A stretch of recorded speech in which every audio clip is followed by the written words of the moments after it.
what's happening with this network, guys? I don't know. I don't know what's happening with us. But I don't know what's going on either. Like, are you saying like, are we emotionally okay, or are you saying like what we just are? I think he was trying for a smooth segue there.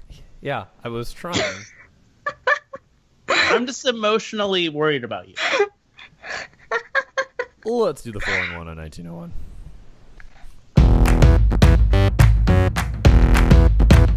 Oh, Josh. I made a joke. Such a troll. You made it like a momentum killing joke. That's what he lives for. Yeah. Trying to keep the show going here, Josh.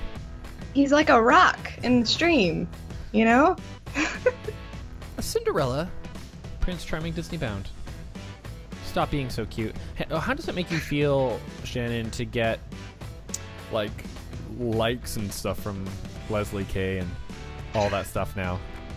It's really exciting. You've been on Huffington Post.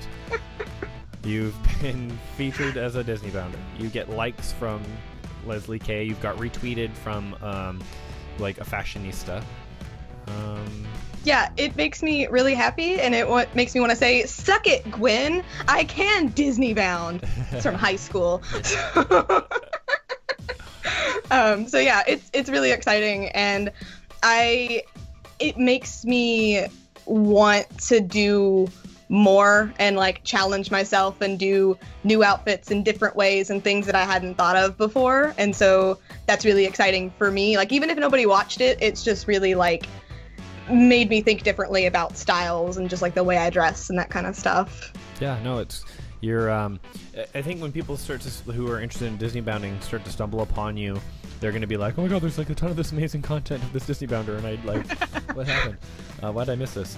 Yeah. Building that back catalog. Yeah, that's right. Oh, so good. Josh, what should Tomorrowland be? That is a great question, and I made a video asking that question, giving kind of a history of what Tomorrowland has been, to kind of maybe give clues to what it may become, but who knows? Yeah. It was a good video. I like it. Good video essay. Very inspiring. I love it. My favorite moment in the whole video is when you talk about the sustainable vegetables and show an orange tree. Okay, so to be fair, The vegetable tree.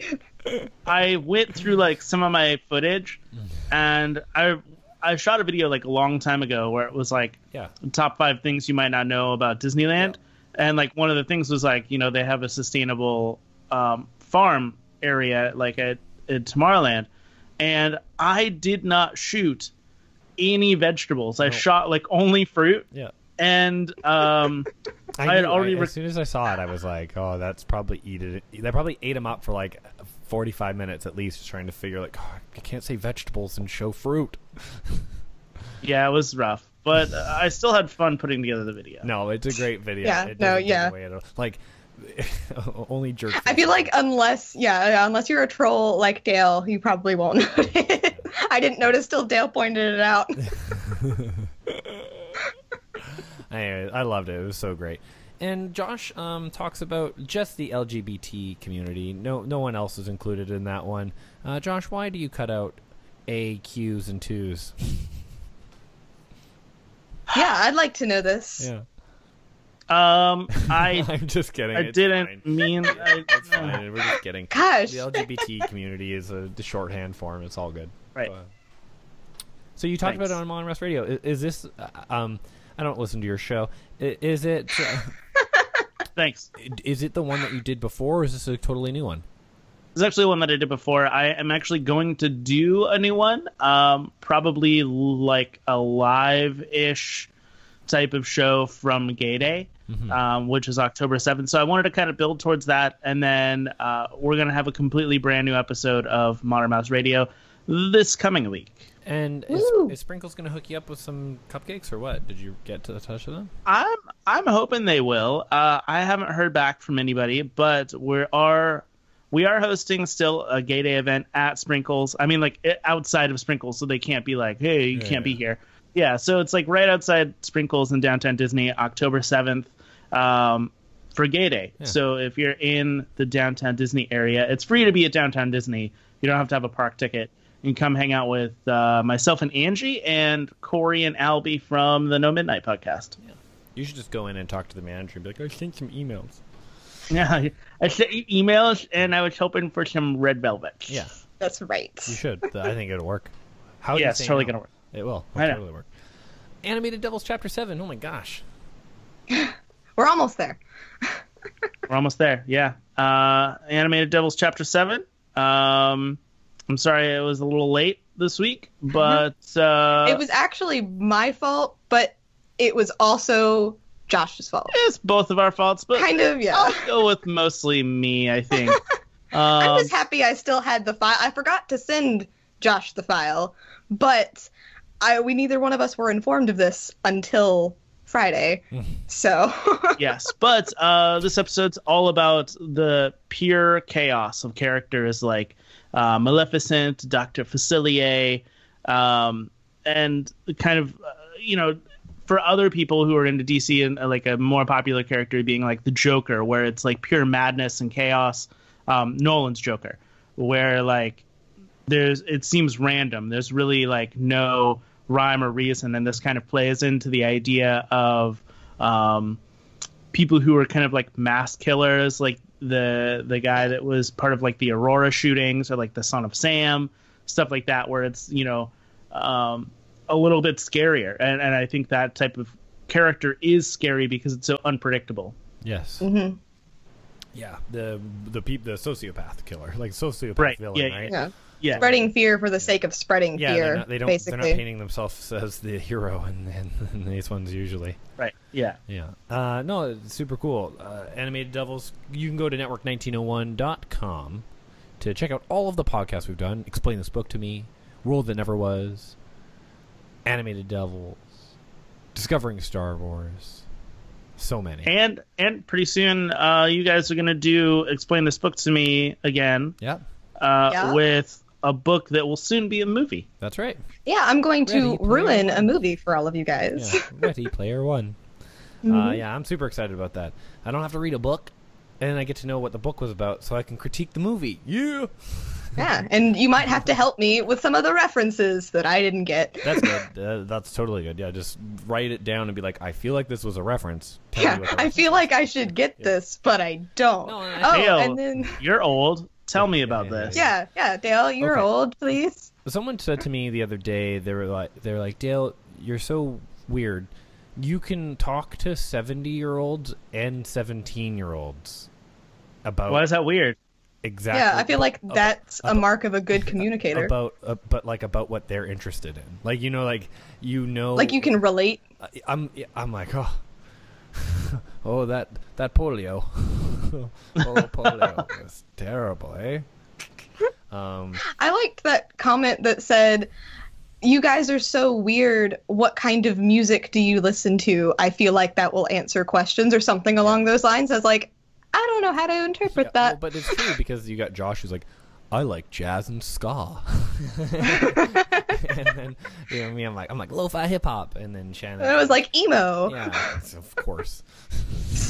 I'm an emo hipster. I can't help it, Dale. I'll tell you though, I this time of year, like once like autumn hits, for me, I'm just like constantly listening to like AFI and Misfits and stuff like that. Oh yeah, cool. Yeah, you and my friend Kent would get along well. He's like that as well. I feel like you've said this to me before. Me and Kent are best friends, apparently, in your mind. He doesn't always get along with my friends. I don't get along with you, so it's good. Yeah, there you go. No, that's why I think you guys will get along. Cool. It's like these two guys who are like my brothers who wish they weren't. There you go. You just perfectly described Josh. I miss Josh so much. I miss going to Disneyland with him and being able to go to the parks. Josh, can you tell me what's happening at the parks right now? Sick segue. Yeah. Blah blah blah blah. Segue. Get it.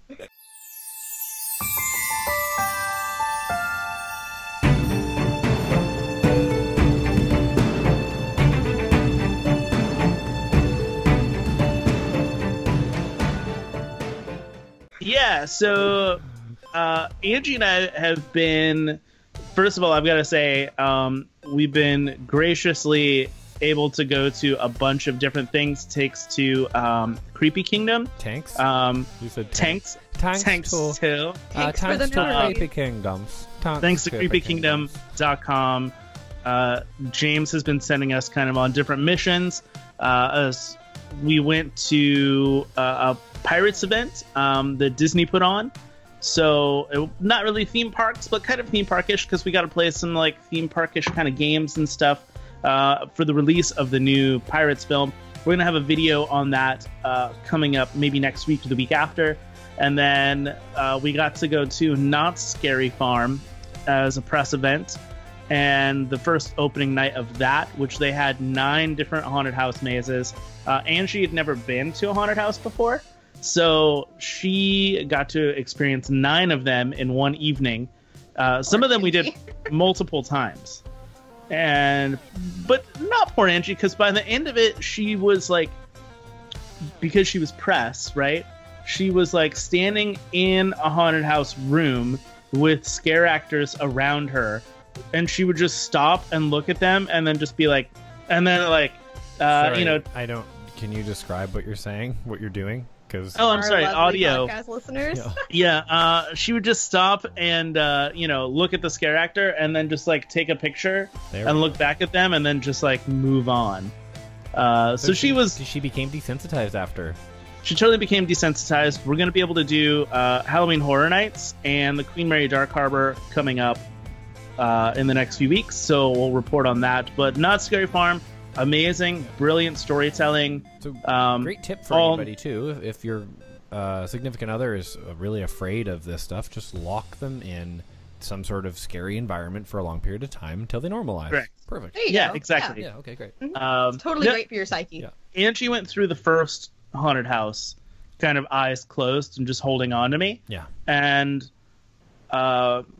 she kind of got a little desensitized to it, to the point where we went back through that exact same house and we were stopping and taking pictures and things. She was like, whatever, I'm gonna get swifty. Yeah, and it was great. All 9 haunted houses there were completely different, completely great. And like the scare zones leading into some of the haunted houses, like for example, there was one haunted house based on the nursery rhyme Peter Peter Pumpkin Eater. Had a wife and couldn't keep her. Right. And so there was this whole kind of area based in like colonial New England. Cool. And so there was like this kind of Salem witch trial happening in the scare zone. All these different creatures were wandering about, and then when you went through the maze, some of those same characters would pop up again, but you went through, you were kind of shrunk down, like what they say in theme park terms, right? Like when you go to Bugs Land, you're being shrunk down to the size of a bug. In this, you're being shrunk down and going through a pumpkin. Cool. Ugh. Were there body parts in the pumpkin? Yes. Ooh. Also, I do want to point out that a scare zone in like an amusement park is just like conservative American radicalism, but whatever, that's fine. Wow. This, I mean, yeah, but like this was one actually else had witch like, trials. That's nobody. That else. is very true. And then I mean, no one else had witch trials. Okay. No, kidding. Everyone. The other scare zones that they had were based on Dia de los Muertos. So they had kind of a fun Mexican festival going on, and then they had a carnival scare zone area that led to another new haunted house called Dark Ride. And Dark Ride was basically like a broken down Disneyland style dark ride. Cool. And you walked the track of it fun. Instead of riding on it. And so you were walking the track, and like all these characters were jumping out, and like there was so much stuff around that looked like it was possibly an animatronic, so you didn't know what was real and what was an actor. That they did that extremely well. And then they had some new technology that they put into the trick or treat house, which you walk into a house and actually it's the maze is built well because you walk through like the bedroom and the kitchen and then the backyard. and back through like the garage. Like it really does feel like you're wandering through a house. But they turn off all the lights and they give everyone a flashlight. And the technology that goes into it is that like the flashlight actually changes colors sometimes to being able to look at messages on the walls depending on like the sensor that you walk by. Sure.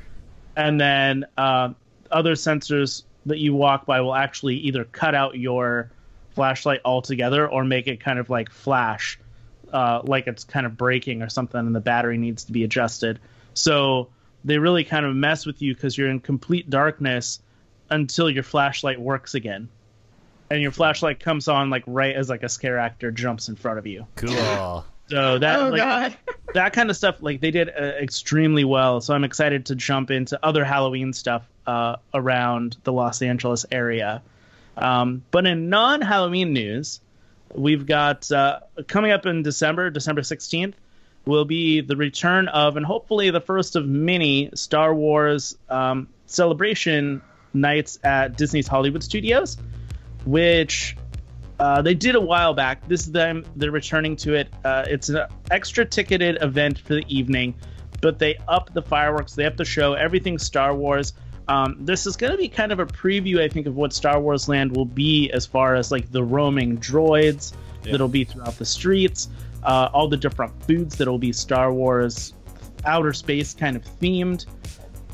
So if you're into that kind of thing, fruit. Sure. I know that they've got characters that like they don't normally have. You don't know melon fruit? Am I the only one to watch? Am I the only one to watch Star Wars Rebels? Yeah. What? What's wrong with you guys? I still haven't watched Clone Wars. You don't need to watch Clone Wars. It has nothing. Well, yeah, it has but no I want to watch Clone future of Wars. the universe. Yeah, but anyways, you got to watch Star Wars Rebels. Come on, it's so good. Speaking of which, characters from Clone Wars and Rebels you can meet and greet. Cool. As well as like some other ones from like all of the films that don't normally meet in the parks. Yeah, I think that's a great event that's coming up. And if you're into that thing, I think it's about $150 a person. If you're into that thing. You know, if you're into the Star Wars. If you're into Star Wars. Yeah, if you're into the Star Wars thing, you know. Yep. The War of the Stars. Yeah. And then October 1st is, I've got to bring it up now because it'll be too late by the time the next show airs. But Epcot's 35th anniversary is coming up October 1st. And they're going to have a whole huge morning celebration around the Fountain of Nations and a special illumination show that evening and merchandise that will only be out that day. Yeah, right. For their 35th anniversary. Spoiler alert, it was out during D23. Oh. Well, you either had to have 100%. You know that Epcot merch that was there that had the 35th on will be at the it'll be at the next thing, but then it won't be in the park. Exist again for another 5 years till they do the 40th. Yeah. That's cool. There's a lot going on in the parks, a lot going on in the movies. Fun episode, guys. I love you guys. We're back. This has been episode 35 of the DCC. You can reach us at Network1901 on Twitter and the Instagrams. You should go to @McCarterShannon or @ModernMouseJosh or @DaleWentland if you want to follow us on Twitter and Instagram. You can see Jude as Pennywise on my Instagram @DaleWentland. That was terrifying, just so you know. And he has not seen the movie. He's just that way. He's just broken. He's just that way. Yeah. He's just that way. He's literally the little boy from American Horror Story. Exactly. Please leave us a review. Reviews are huge for us. They go such a long way. And also, you can... Patreon. There's like a lot of chatter happening on Patreon lately. A lot of people messaging and stuff like that. That's super cool. You can give $1 to Patreon to help support us, and that will make it so we can get more equipment, so we can improve the video frame rates on this show, and so the YouTube grows better, and the podcast grows better, and we can have soundproofing around us, so we sound like we're on NPR, and that would be really cool. So please help out the show and just share or tell a friend, whatever, however you want to help support us. With that, I will see you in a galaxy far, far away. Bye, double hand wave. Keep on moving, people. Josh stamping all over Shannon's end. I was hoping that she would do it after me. Typical white man. Do I ever go after you, Josh? Sometimes.